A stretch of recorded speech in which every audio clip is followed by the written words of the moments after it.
और अब खबर मुंबई से है। महानगर पालिका को लेकर आपको बता दें कि अहम खबर सामने आई है। इलेक्शन के हवाले से कई तरह के गाइडलाइंस इस वक्त जारी की जा रही हैं।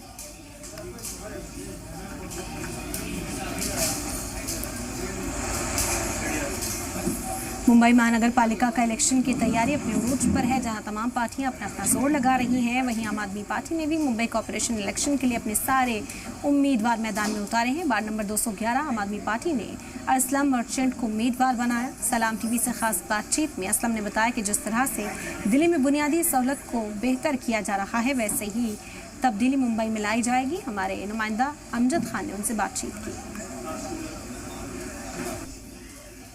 मुंबई में बीएमसी चुनाव का प्रचार जो है वो चरम पे पहुंच चुका है। तमाम सियासी पार्टी जो है अपनी अपनी किस्मत आजमा रही है। और अगर मुंबई की बात करें तो मुंबई के अंदर खास तौर पे आम आदमी पार्टी जो है अपनी किस्मत जो है वो आजमाती हुई नजर आ रही है। यहाँ पर अगर बात करें 212 के कैंडिडेट असलम मर्चेंट हमारे साथ मौजूद है। असलम मर्चेंट जी, सबसे पहला सवाल यही कि आपके मुद्दे क्या है इस चुनाव के अंदर? इस चुनाव में पहली बात तो वार्ड 211 है, अपना मदनपुरा नागपाड़ा इलाका पड़ता है।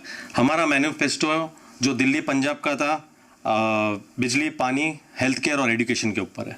अब एग्जाम्पल देख लो, आज तक कोई पार्टी थी नहीं जो फ्री बिजली पानी की बात करे। जो बेसिक मुद्दे है, सफाई है, हेल्थ केयर है, इस पर कोई बात नहीं करती थी। अब इनसे दूसरे कैंडिडेट कुछ है, उनसे अगर आप पूछ लो कि आपका मैनिफेस्टो क्या है, तो वो बोलते हैं हमारे भाई के जो काम है वो हम आगे बढ़ाएंगे। अभी पता नहीं भाई के कौन से काम है, कलेक्शन के काम है कि हाउस गली के जो बचे काम है, क्या वो आगे बढ़े। उनके पास बोलने को मैनिफेस्टो के नाम पे कुछ नहीं है। आम आदमी पार्टी आएंगी, खास करके मदनपुरा नागपाड़ा एरिया जैसा गोवंडी भिवंडी एरिया बाइकल्ला में, ये आम आदमी पार्टी की बहुत ज़रूरत है सफाई के मामले में, हेल्थ केयर, एजुकेशन और बिजली पानी के मामले में। क्या लगता है आपको कि यहाँ पर अगर बात कर लें मेन मुद्दा 211 नंबर वार्ड के अंदर क्या रहेगा? 211 की अगर बात कर लें, 211 में सबसे बड़ी तकलीफ रेसिडेंट्स को, जो रहवासी है उनको है पार्किंग की तकलीफ। एक भी बिल्डिंग आप देख लो उठा के, किधर भी पार्किंग नहीं है। सब बिल्डरों ने या तो बैंक में बनाया, मीटिंग रूम या ऑफिसेज बना के छोड़ दिए। लोग आवाज उठाते नहीं है बिल्डर के खिलाफ, क्योंकि वो डरते, चलो घर तो मिल गया, हमारा चौल रीडेवलपमेंट हो गया, बिल्डर से कोई लड़ता नहीं। नेता के पास जाते, नेता की तो मिली भगत होती है बिल्डरों के साथ। तो पहला मुद्दा मेरा ये रहेगा, जितनी भी बिल्डिंग है सबको कम से कम में, बाइक गाड़ियां तो है नहीं, साकली स्ट्रीट हो गया, MA रोड हो गया, ये सब नई बिल्डिंग में 4 व्हीलर तो कोई जाती नहीं है। कम से कम मैं इतना करूंगा कि सब 2 व्हीलर्स को इनको पार्किंग मिले, बस वो पहला काम रहेगा। और इसके अंदर क्या आप कहेंगे कि यहाँ पर अगर बीएमसी की तरफ से अगर हेल्थ केयर की बात कर ले, काफ़ी ज़्यादा बड़ा बजट है, क्या लगता है? और यहीं करीब में बीएमसी का नायर हॉस्पिटल है, और सरकारी हॉस्पिटल के अंदर, मतलब बीएमसी हॉस्पिटल के अंदर लोगों को इलाज ठीक ढंग से नहीं मिल पाता।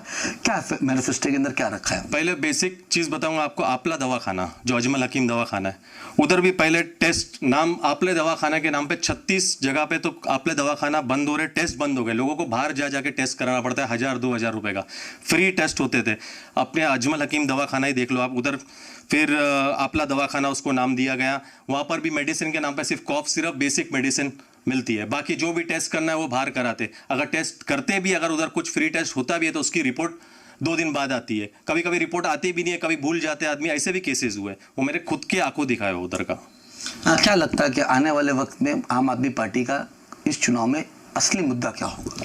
असली मुद्दा वही हमारा बिजली पानी, जिन्हें बिजली पानी, हेल्थ केयर और एजुकेशन है, वो आम आदमी पार्टी के साथ रहेंगे, मदनपुरा के लोग। यही हमारा बेसिक मैनिफेस्टो है। देखिए, ये है असलम मर्चेंट थे, जिनको साफ तौर पे ये कहना है कि बेसिक मुद्दे जो है, जो बेसिक ज़रूरत है चुनाव में, उसके ऊपर राजनीति होनी चाहिए। अब देखना ये होगा कि आने वाले वक्त में किसको कितनी कामयाबी मिलती है और बीएमसी के अंदर किसका मेयर बैठता है। सलाम टीवी के लिए अमजद खान, मुंबई।